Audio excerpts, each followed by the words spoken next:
Wake up, America. I truly, truly can see that most middle class Americans and Americans do not see what's coming.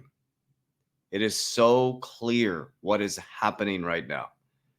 From 1929, the Great Depression. Hear ye, the banks are collapsing. Everybody rushes the bank. We know the Federal Reserve didn't have all the banks underneath the ecosystem. They gave loans to those big banks that brought the other banks that weren't underneath the Federal Reserve in. 1929 to 1942, all of a sudden we came together towards a common enemy. And then after World War II, what happened? America became the dominant currency. We had a brand new financial system, Bretton Woods. And then in 1971, they detached from the gold standard. And our 1929 was 2008. 2008 to 2030 is our crisis stage. And guess what's happening? We're on the verge of World War III. Hear ye, the banks are collapsing. Next thing you know, you're going to wake up in a new monetary system in 2030. So that's what I'm going to break down today. So let's take a look at this. So the first thing I want to show you guys is Gary Gensler. Man, this dude is getting battered. I mean, battered. And so I don't think he's going to survive no matter who the next president is. So let's listen to this news anchor who is just ruthless. Gensler on this. I don't mean to laugh, but you know, it's I don't think he cares too much about us. Disclosures. One disclosure from former President Trump is that he would fire you, ultimately, unsurprising to you, I'm sure. But also he's got some plans, purported plans, of course, to introduce his own crypto platform, and he's been working on it. What do you make of that? I'm not going to comment on any one project. I think your viewing audience can appreciate that. It's just not what we do. And so, Caroline, I'll let you go to your next question. Well. You never comment on anything except behind closed doors. Okay, so let's move on. So Good Morning Crypto posted this. Abs just in. Ripple filed, this was last night, Form C, also known as the Civil Appeal Pre-Adjustment Statement. This case is not about whether XRP itself is a security. It's uniquely situated as having clarity alongside BTC, is not being classified as security. So we're good, guys. XRP and Bitcoin is not a security. The top three, and I'm not saying my top three, I'm saying the top three are going to be, the big three are going to be Bitcoin, Ethereum, and XRP. We know Ethereum's deep in the banking system. Wait till you see XRP unleashed. We're going to drop some bomb. They are going to drop some bombshells. I'm just have a small part in the documentary, which the trailer is coming out tonight. So pay attention to Fruition Productions. It's going to blow your mind how deep this gets. Okay. So let's go a little bit further into this here. I just wanted to show you this. So this came from Cointelegraph. And that my whole point behind this video is sharing with you guys, your system is changing. That it's just a fact. And there'll never be an opportunity like this again for you to invest in a piece of the new infrastructure of a financial system. So it's just in, Microsoft will vote on assessment of investing in Bitcoin during their December 10 shareholder meeting. Now, in their SEC filing notes, it suggests that the board recommends voting against the proposal. But these are the type of things that they're talking about at board meetings. It's not cryptocurrency is a fraud anymore. It's like, should we invest in it or not? That's a big difference. Okay. I want to show you this. So I showed you this from Crypto Area on her channel yesterday, but I wanted you to listen to the back end of this around, will Brad Garlinghouse think of selling Ripple? They're just getting started, but just listen to this. I want to switch gears for a second here. Got to get your opinion on what we just saw just this week. Eye-popping deal, really, for Stripe to acquire a stablecoin platform, a more than $1 billion deal in this industry. When you look at a deal like that, do you say, okay, maybe we sell Ripple, or at least partner with another large financial technology firm to expand in the world of stablecoins? Look, I look at that as a very positive sign that this industry is just becoming more and more mainstream, more and more integrated, and in more and more demand and different payment flows. So I view it as a very positive thing for the industry. As you probably know, Ripple is about to release our own stablecoin called RLUSD. I think the stablecoin market's going to continue to grow, and I think Stripe is clearly indicating they think the same. Boom. Okay. I don't know how many signals we can get, right? Stripe acquisition of Bridge validates the use of stablecoins. Bernstein.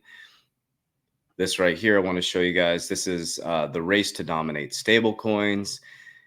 The reason is simple. Stablecoins are the bridge between cryptocurrencies and traditional finance. With stablecoins, crypto applications have to wrestle with volatility, and volatility makes financial contracts expensive. So let me bring you guys back up my screen here.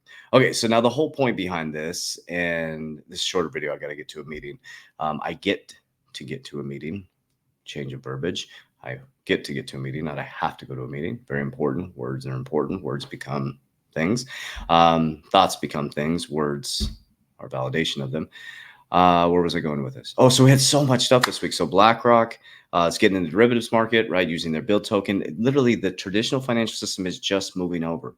Okay, I've been having lots of conversations with people over the last couple of months, and people with lots of money, and they still don't think that this is real. They still don't think that this is viable. So now the key to all of this is to be very, very long-term fundamental, okay? There is no get rich quick. It doesn't exist. Now, if you get in to try to get rich quick and that's your mentality, you're going to get wrecked 100% of the time, okay? So I just share with you guys exactly my game plan.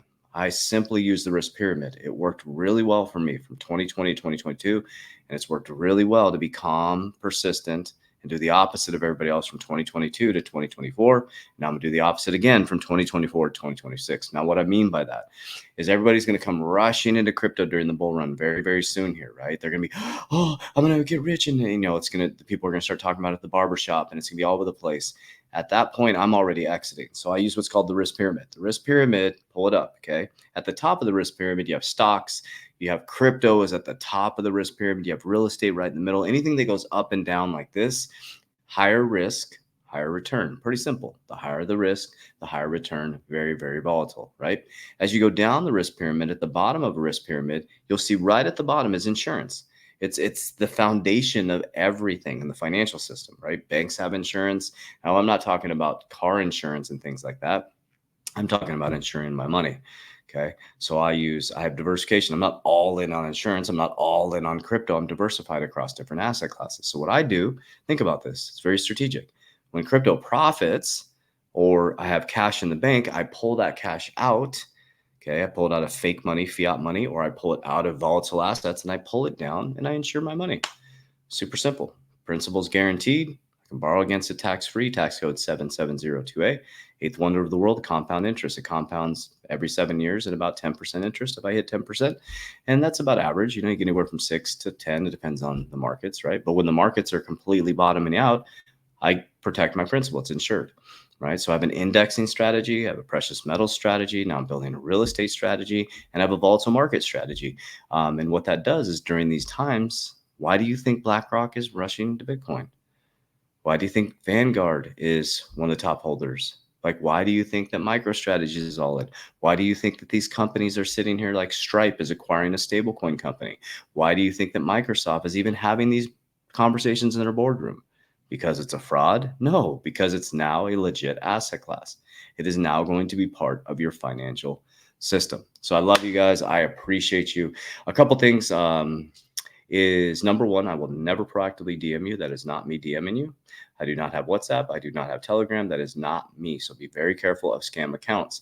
I do not invest people's crypto. I'll never ask about your crypto. Ever will I ever DM and ask about, and we will not ever take any money for a trading platform. Those are all scammers. So be very careful. I put this on every single video. What I do have for you, I get hundreds of messages every single day on how I insure my money, right? People insure their house, their car. I insure my family and my money. I use cash value life insurance. Okay. So if you need help with that, just click down here and you'll see a needs assessment. Or in my social media platform, you click the link, and then you'll see a needs assessment. That's a free consultation with the team. I have people in all 50 states waiting to take your call. Okay. All 50 states and Canada. That's where we can support. Okay. So once you fill that out, they'll text you, call you, email you. Make sure you show up to your appointment. Be respectful to my team. We're getting so many messages.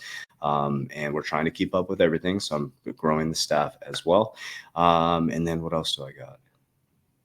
Yeah, that's what I got for you guys. I love you guys. I appreciate you. As we always say, warriors, rise, get your shit together. Let's go. Love you guys.